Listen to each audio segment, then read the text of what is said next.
नमस्कार बेटा। पापा ये साढ़ू साढ़ू मतलब क्या?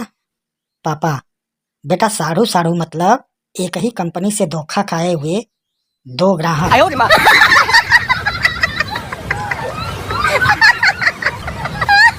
कंडक्टर, टिकट ले ले जल्दी। लड़का, एक मेरी मम्मी की और आधी टिकट मेरी बना दे। कंडक्टर, तेरी तो मूछें भी आ रही हैं, पूरा टिकट लगेगा। लड़का, तो मेरी मम्मी की तो मूछें नहीं है, उसकी आधी बना दे।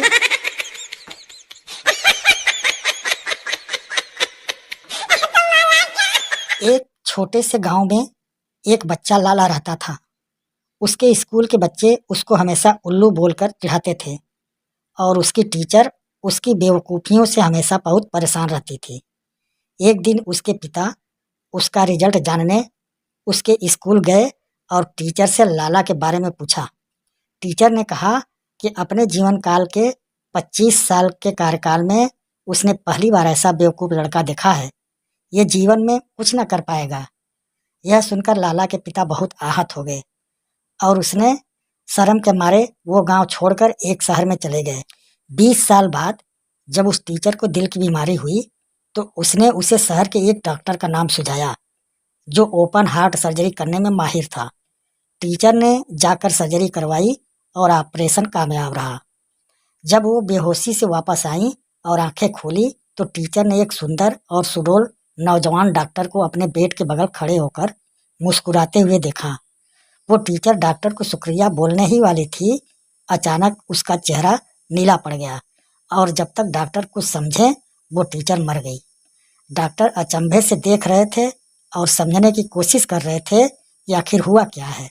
तभी वो पीछे मुड़े और देखा कि लाला, जो कि उसी अस्पताल में एक सफाई कर्मचारी था, उसने वेंटिलेटर का प्लग हटा के अपना मोबाइल का चार्जर लगा दिया था।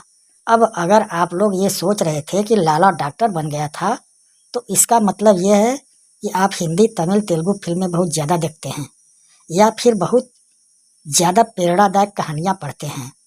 लाला उल्लू था और उल्लू ही रहेगा। No, no, no, no.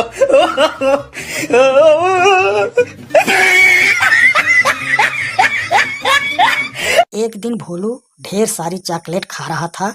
एक आदमी ने देखा तो उससे रहा नहीं गया और वह भोलू को सलाह देने लगा।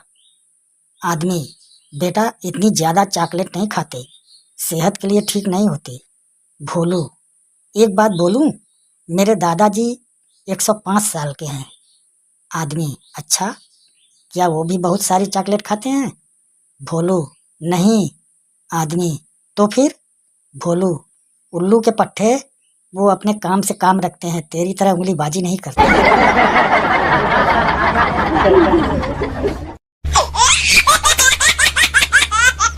संता, पिछले हफ्ते मेरी और मेरी गर्लफ्रेंड की लड़ाई हो गई और फिर हम अलग हो गए। गोलू, फिर?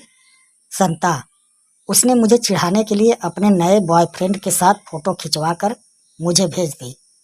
गोलू, ओह, ये तो बहुत बुरा किया उसने। संता, तो मैं भी कौन सा कम हूँ, उसकी वही फोटो उसके बाप को भेज दी।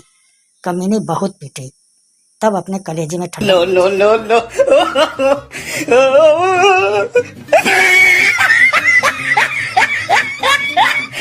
पहला दोस्त, यार मेरी बीबी गुस्सा बहुत करती है। दूसरा दोस्त, मेरी भी पहले करती थी, अब नहीं करती। पहला दोस्त, तुमने क्या इलाज किया? दूसरा दोस्त, एक दिन गुस्से में थी, मैंने कह दिया कि बुढ़ापे में गुस्सा आ ही जाता है, बस वो दिन है और आज का दिन है। तेज आवाज में भी बात नहीं करती।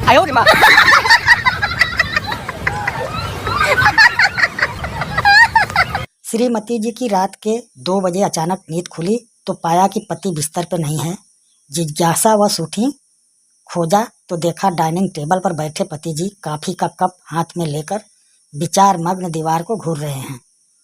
पत्नी चुपचाप पति को कॉफी की चुस्की लेते हुए बीच बीच में आंख से आंसू पोंछते देखती रही। फिर पति के पास गई और बोली, क्या बात है डियर, तुम इतनी रात गए यहाँ क्या कर रहे हो? पति जी ने कॉफी से नजर उठाई। तुम्हें याद है 14 साल पहले जब तुम सिर्फ 18 साल की थी? पति बड़ी गंभीरता से बोला। पत्नी पति के प्यार को देखकर भाव विभोर हो गई। बोली, हाँ याद है। कुछ रुक कर पति जी बोले, याद है जब तुम्हारे जज पिताजी ने हमें मेरी कार में घूमते हुए देख लिया था? पत्नी, हाँ हाँ याद है। याद है कैसे उन्होंने मेरी कनपटी पर बंदूक रख कर कहा था, या तो इससे शादी कर लो या 14 साल के लिए अंदर कर दूंगा। हाँ हाँ वह भी याद है। अपनी आंख से एक और आंसू पोंछते हुए पति बोला, आज मैं छूट गया होता। Oh, no, no, no, no.